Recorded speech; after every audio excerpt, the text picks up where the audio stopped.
Hello friends, कमल SSC short hand channel में आपका स्वागत है। आज हम रामधारी गुप्ता खंड 2 एक्सरसाइज 25 का डिक्टेशन स्लो मोशन में देंगे। रेडी रहेंगे? स्टार्ट। उपाध्यक्ष महोदय, आज स्वतंत्र भारत में जब हिंदी इस देश की राष्ट्रभाषा घोषित हो चुकी है, अब संघर्ष अथवा विरोध का समय नहीं रहा। आज का समय ठोस रचनात्मक कार्य का समय है। मैं जानता हूँ संघर्ष करना कठिन है, परंतु उसी एकाग्रता से रचनात्मक कार्य करना उससे भी कहीं अधिक कठिन है।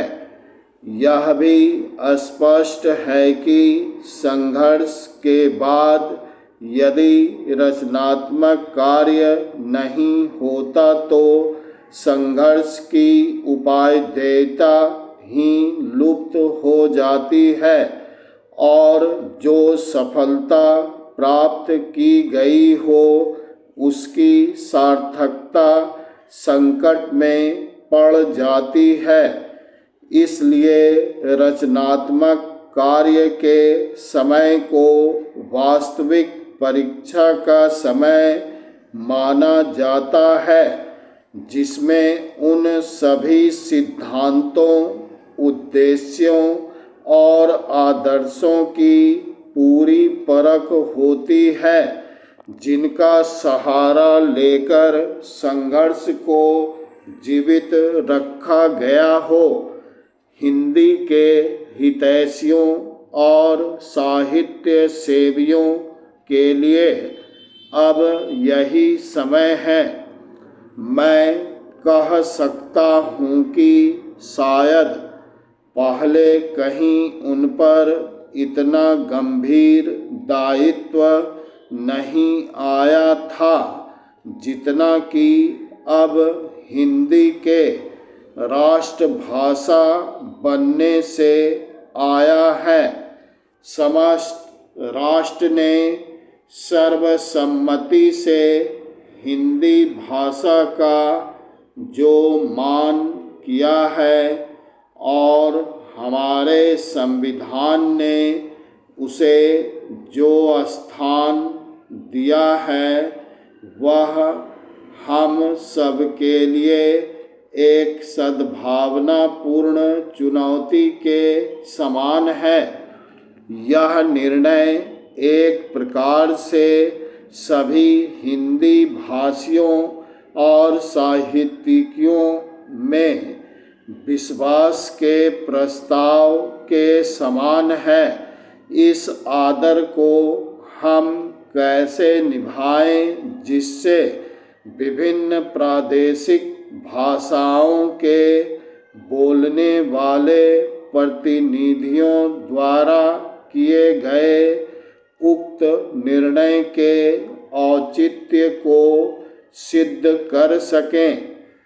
यह एक गंभीर प्रश्न है जिस पर सभी हिंदी सेवियों को विचार करना चाहिए। Paragraph change. हिंदी साहित्य सम्मेलन बहुत बड़ी संस्था है जिसके निर्माण में इस देश के अनेकों यशस्वी विद्वानों और देशभक्तों ने योग दिया है।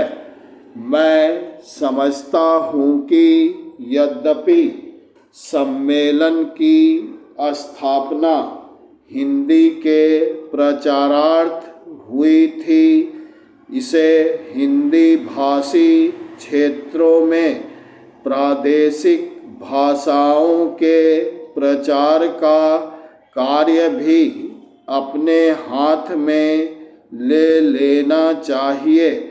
इससे एक ओर हिंदी और दूसरी भाषाओं में पारस्परिक आदान प्रदान बढ़ेगा और दूसरी ओर सम्मेलन का आधार भी अधिक व्यापक हो जाएगा। मेरे विचार से यह कार्य राष्ट्रीय साहित्य, हिंदी भाषा और हिंदी साहित्य सम्मेलन तीनों के हित की दृष्टि से उचित होगा। बिहार हिंदी साहित्य सम्मेलन ने जिसके रजत जयंती समारोह के उद्घाटन के लिए आपने मुझे आमंत्रित करने की कृपा की है, 25 वर्षों से भी अधिक समय पूर्व सार्वजनिक कार्यक्षेत्र में पदार्पण किया गया था। इस राज्य के सभी लोग सम्मेलन की सेवाओं से भली प्रकार परिचित हैं। मैं आशा करता हूँ कि यह रजत जयंती समारोह इस राज्य के साहित्य सेवियों को और अधिक बल देगा, जिससे वे साहित्य की समृद्धि द्वारा और हिंदी तथा अहिंदी प्रदेशों के बीच पूर्ण सद्भावना का वातावरण तैयार करके इस राज्य के लोगों की ही नहीं बल्कि देश भर की सेवा कर सकेंगे। मेरे विचार से हिंदी साहित्य की श्री वृद्धि करके और सभी भाषा भाषियों के साथ सद्भावना पूर्ण संबंध बनाए रखकर हम अपने कर्तव्य का पालन कर सकते हैं। कम से कम इस ओर सबका ध्यान आकृष्ट हो चुका है। फ्रेंड्स, अगर आपको हमारा ये वीडियो अच्छा लगे तो लाइक करेंगे और नेक्स्ट वीडियो को पाने के लिए सब्सक्राइब